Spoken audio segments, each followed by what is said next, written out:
What's up YouTube? Danny Vance back again. Today's project is going to be installing the wiring for my wideband sensor. I'm going to be installing this gauge into this gauge pod, which is then going to go into my interior here. It's going to sit somewhere like that. So we'll see if we can get the wires through the firewall. Alright, so I found a perfect spot to send my wires through the firewall. It's actually the hood latch. This cable runs through along here, all the way back, and right back there is a little hole. I've already punched the rubber grommet out. You can see the little black circle back there. So that's where I'm going to run my wires through.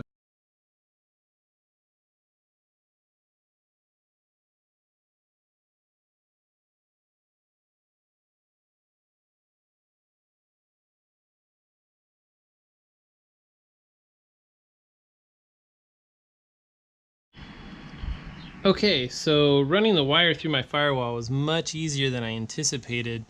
I had read other people doing it through where the shifter cables are way down there underneath the car, drilling holes. I was like, I didn't want to do that. So this goes right from that hole underneath my brake booster there. And then it's gonna run right down here where my exhaust is gonna be.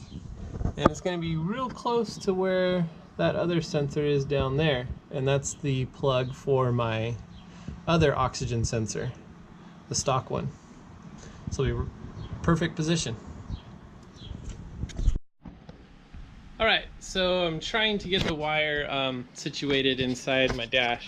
And I decided it'd probably be easier to remove this thing. So I found out you can remove this bolt here, and then you can use a stubby screwdriver to get this screw in here, as well as this screw in here.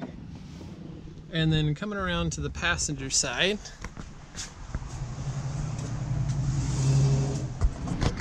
you can remove this screw right here. So I've already taken those out. Next step is to go ahead and pull down on your A-pillars, trim pieces, the A-pillar trim pieces. And we'll do the same thing to this side. I'm actually kind of amazed how easy this is compared to everything else I've done so far. And then we can lift up on our dash. Kind of give a click there. Has some snap tabs in there.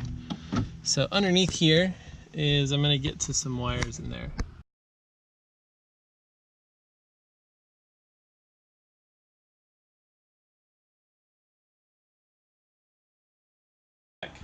So pulling my dash off did not give me access to what I was really hoping for.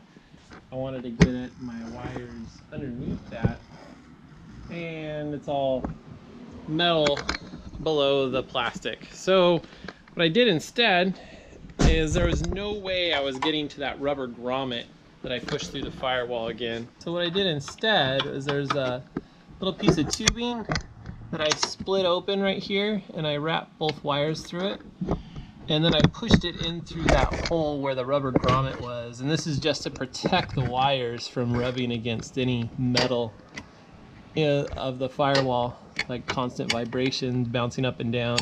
It'll rub on this rubber hose rather than the actual wire.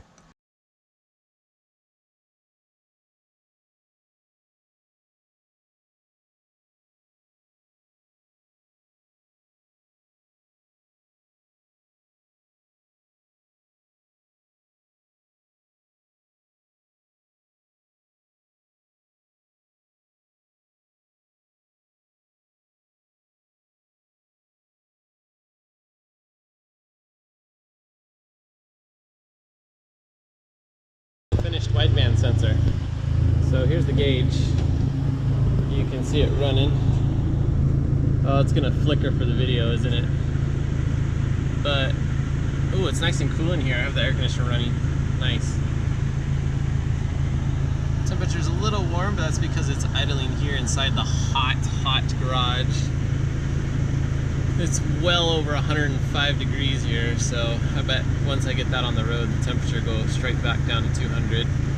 The wiring for the wideband is in here.